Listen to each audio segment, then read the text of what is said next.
Hey, what is up everyone? So before I start off the video, I just want to say happy community weekend to everyone. Whether you're from the PlayStation 5 or you're just a new player in general, this is a great time to play. Sadly, the topic that I've decided to talk about for today's video is a little bit of a downer one, but I hope everyone's having a great time with this community weekend. Now let's go ahead and dive into this topic because there's been a lot of things that have been happening with the game over the last long time, honestly, but it's really come ahead with some of the recent things that have happened in the game. So this week we have the whole Pirate Emporium extravaganza thing, and they're doing a whole big giveaway and stuff, and that part I'm fine with.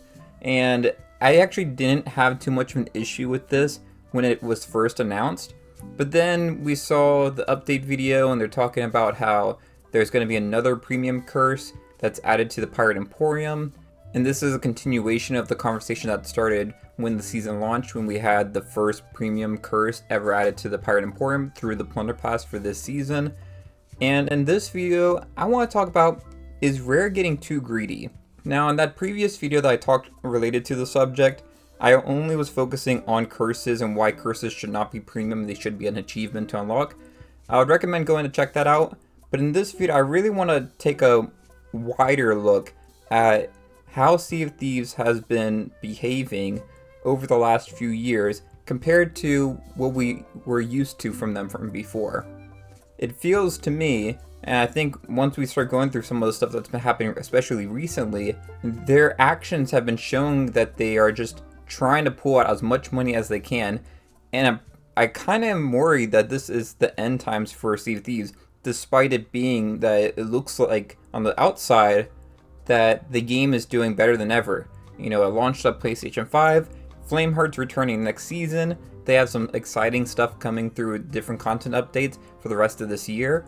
So there's a lot of stuff on the outside to be excited for, but when you look more into like the little things that they're doing, it really feels like they're just trying to pull out as much money as they can before they basically call it quits. That's kind of the impression that I'm getting. But let's go ahead and talk about some of the things that I'm noticing, and I'd love to hear y'all let me know in the comments below what you think about all of this. So one of the things that has become quite obvious with Sea of Thieves over the last few years is that when they introduce something into the game that they can put in the Pirate Emporium, it very quickly becomes that whatever is earnable in game usually doesn't get supported for too long. And then it basically becomes that the Pirate Emporium gets it either every month or maybe every other month or so, but it's very often that they start getting them. So like, let's look at the curses, as that's kind of the big thing on everyone's mind right now. With the curses in the game, the last earnable curse in the game was added all the way back in Season 8, which was kind of a long time ago at this point. It's been a few years. Now that they added them to the Pirate Emporium, we've gotten not only 2 curses in the Plunder Pass, but also now this new lightning curse that's coming soon for the June update. So that's already 3 curses in the span of like 2 months, basically, when there hasn't been anything earnable in game for curses in years. So that's already an example of them not supporting this. Another thing that I've been really annoyed with the game for not supporting is captaincy. So with captaincy, while we have had, new trinkets added through Tall Tales or like the emissary ledgers and stuff, and we also got the ship crest added for Athena's Fortune when those levels got increased during Season 11. Outside of those 2 different things, there hasn't been much added for captaincy in terms of what you can actually earn in-game and buy with gold or doubloons or whatever.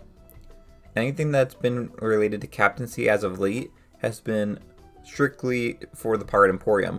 So we get new ship crest in there all the time, we get new trinkets and stuff. We just talked about in the video earlier this week with the Emporium extravaganza, spending 2,000 ancient coins gets you another trinket in the game. So while they haven't added like the beds and the captain's tables and stuff, which I would like to see increased in the game because there's a very limited amount already, they haven't put those in the Pirate Emporium yet. I expect that they'll probably do it sometime in the future. So this is a pattern that we've been seeing with the game, and it makes me not very excited for new things to be added in the game because I know it's not going to get supported and you're just going to have to pay a boatload of money if you want to have anything nice looking. This leads in well with what we've seen with Season 12. If you notice for Season 12, we have the new daggers, and the new double barrel pistol. Both of these only got 3 new skins inside the outpost shops that are all extremely lame. They are so bad that it's almost laughable that they're even skins, if we're being quite honest. Even the ones that like require you to do a whole bunch of accommodations and stuff to unlock, they aren't even like good looking at all.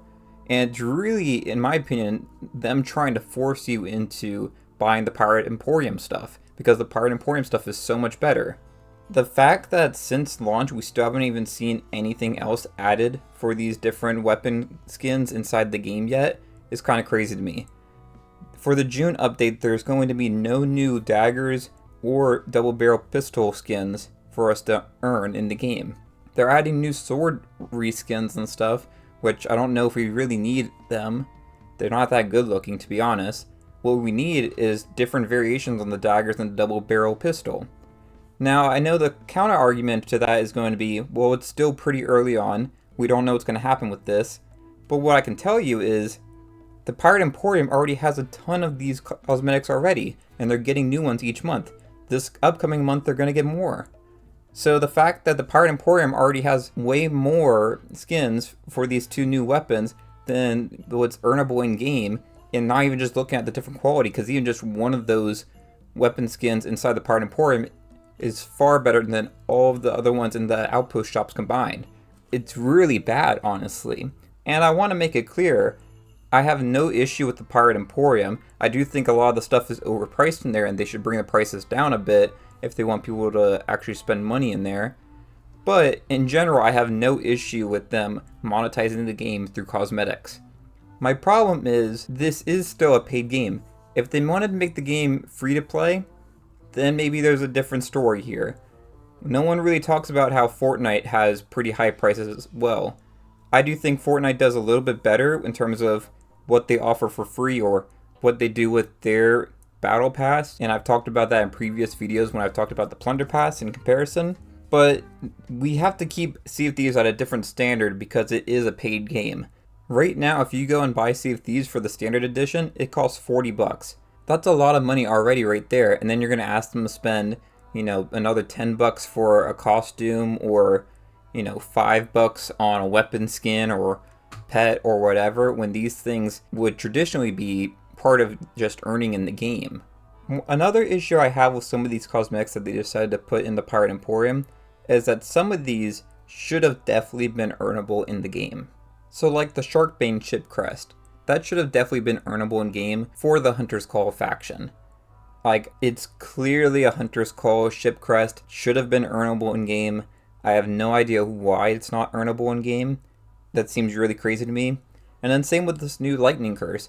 That should have been unlocked for accommodations for the Stormfish. That one I can see a little bit of a difference for, but I still stand by the idea that curses should be an achievement. They should be something that is earned in the game, not just something that you just buy and then it basically is devalued. And the other problem for, I think, Rare in this case is, why would someone want to wear a curse that they can just buy when they could represent something that takes like skill, or it takes, some kind of achievement, whether it's doing a tall tale or whatever. It doesn't even have to be a hard achievement, it's just to be something. Like, to give an example, my favorite curse in the game, the Curse of the Order, is unlocked from doing the Cursed Rogue tall tale. That is not that hard of a accommodation to unlock to get this reward, but it's my favorite curse in the game. I wear it all the time. So it's not necessarily how hard is it to unlock it, it's that is there some kind of thing that you have to do to earn this? Is it something that you can just, quote unquote pay to win, even though this is technically not pay to win? Or is it something that you have actually worked for to get? And I think that's the issue that a lot of people have with curses in particular. So moving on, I talked at the beginning of the video that part of this all started with this whole Emporium event going on. And I still don't really have a big issue with the Emporium event. If they want to have a big sale and try to connect that with Community Weekend, I don't really care too much. Try to make your money, have fun with it. But the thing that I had an issue with is the spending 2,000 ancient coins to get that trinket. So they're trying to create the whole FOMO aspect and trying to get you to fork over a bunch of money to be able to get this little trinket on your ship so that you can have something exclusive. And I'm honestly tempted to do it if I haven't already done it by the time this video comes out. And I know many other people have done it, because it's a cool trinket. I would love to have that trinket on my ship. But it feels greedy when you're talking about 23 bucks, because there's a different conversion rate if you look at how much it costs to buy the ancient coins versus how much you get. So 2,000 ancient coins relates to 23 bucks for USD. I don't know how that relates to people in other regions, but I'm basing this off of my own personal experience and what it would cost for me to get this. And to be clear again, I'm fine with them doing like this as like a bonus thing, but it should just be, hey, you get this if you buy anything in the Pirate Emporium. That would have been less greedy in my opinion, but asking someone to spend 23 bucks in a game that already costs 40 bucks, and on top of how many people have already spent money in the Pirate Emporium. I know I've spent a good amount of money in there. Obviously, I do it a lot for making videos and stuff.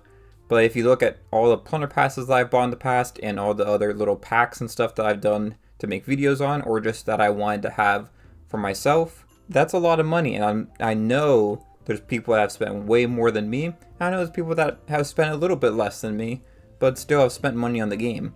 So none of that contributes to this 23 bucks that you have to spend to get this trinket.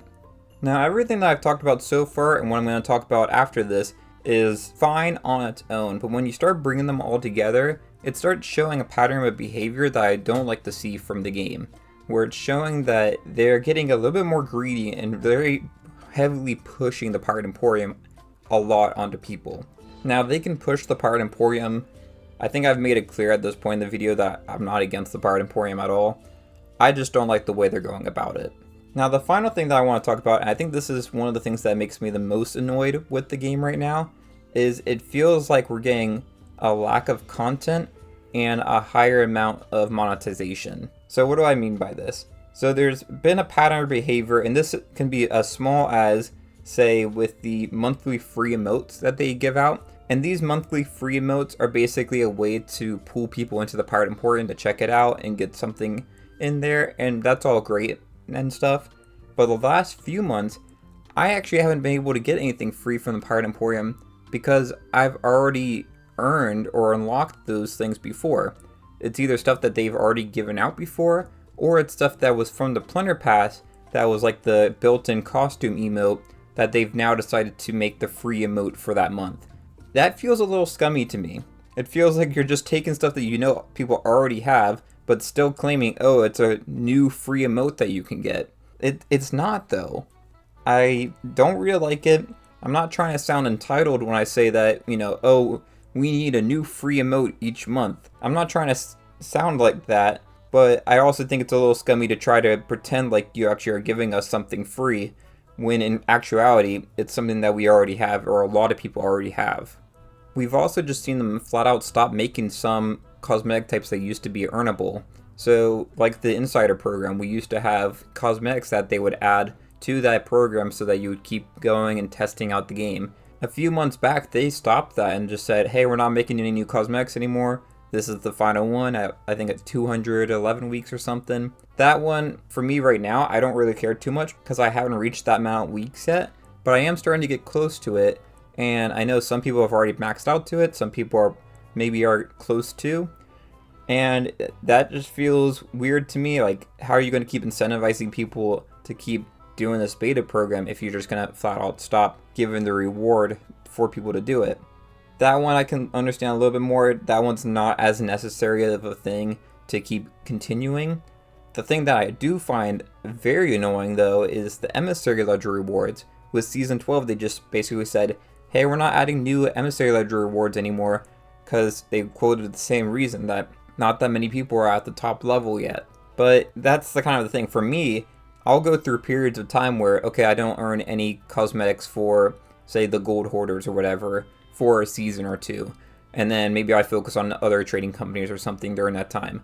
But I like to have them kind of stacked up so that each month through that season I can earn a new cosmetic. Now that they changed this, they might come back to it in the future. Hopefully they do. But it's another thing in this pattern of behavior that we've seen with whether it's the captaincy stuff or even the new weapons that we saw for this season, where these cosmetics aren't being continued in the main game and they just are really heavily focusing on the Pirate Emporium as the only place to get decent cosmetics anymore. Continuing on with this, I'm going to bring it up again because I think this is actually a bigger point than people realize. They canceled adventures. Now, I was all for the season model when it started. I think when well done, seasons can be great for live service games. I think they give a nice span of time for players to enjoy a certain aspect of content. You can do a lot of cool things with storylines and stuff in it. You can have a theme to a certain thing, whether it's like Greek heroes or something like that. You can have all the cosmetics, content, everything all wrapped up in that theme, and that's really fun. You have events going on during that time, and it makes sense. I thought Sea of Thieves was on the right track when they were doing adventures with the season model. Adventures, they had them once a month, so you have like the big content update for the season, and then, you know, for those 3 months in between, you'd have an adventure each month. And it was great. It helped progress the story, it gave you something to look forward to. It brought in a little bit of content each month just for us to have something to do, where before it was kind of like a little bit of a drought in between those seasons. And then they decided just to not continue it. I think that's really stupid, especially when we look at it now, where basically they're asking for more monetization and giving less content. And if you think back before the season started, we used to get more content from the monthly updates. Like, I think about Season 12, and while I think Season 12 is a great update, in comparison to the monthly updates, that's just like another month in the old days of Sea of Thieves. That would just not be a whole season. It wouldn't be something that would last 3 months. It would be another like footnote on just a monthly update. Like, I remember some of my favorite monthly updates, like the Heart of Fire. That update was huge. It came with a new Tall Tale, a new Voyage, both the Chain Shot and the Blunderbomb, which are two huge things inside of the game. Came with new cosmetics that were earnable in the game, and it even came with some nice new stuff for the Pirate Emporium. But it was balanced. There was some really great stuff added to the main game, and some really great stuff added to the Pirate Emporium. So the fact that we are now with Season 12, where we're getting less content than just even one of these monthly updates, is very sad to me. And it would be a little bit different if we got substantial content throughout the season. So for example, if we look at something like Season 6, which is a season that I really like, where we started off with the sea forts, and then we had the adventures scattered throughout the season, as well as midway through, we got the Legend of the Veil. That was a good way of dispersing the content throughout the season and giving a lot of stuff for us to do. Was it as big as like a one punch as the Heart of Fire update was? No, but it was still a good season. If they could do stuff like that again, I would be much happier. In general, I still love Sea of Thieves, but I feel like Rare has kind of taken advantage of the love that the community has for the game, and I guess kind of feels like we'll stick around for whatever they give us. I think last year was a huge wake-up call for them. They basically looked at how terrible Season 9 and Season 10 were, and basically said, well, if we can get away with this, we can get away with a lot more, I guess. And they just started, pulling back the content even further, and then just trying to sell us on a ton of new cosmetics to buy in the Pirate Emporium instead of giving us stuff to earn in-game. Hopefully they can turn this around. I'm excited for Season 13, but I honestly see these problems continuing for the foreseeable future of the game. Let me know all your thoughts in the comments below on this video. Do you agree? Do you disagree? Is there anything that I missed? I tried to make a list of everything that kind of fit this theme, but if you thought of anything else that I might have missed, definitely let me know that in the comments too. But that's all I have for this video. If you enjoyed, it'd be great if you like and subscribe. And until next time, thanks for watching, and I'll see y'all later. Bye y'all.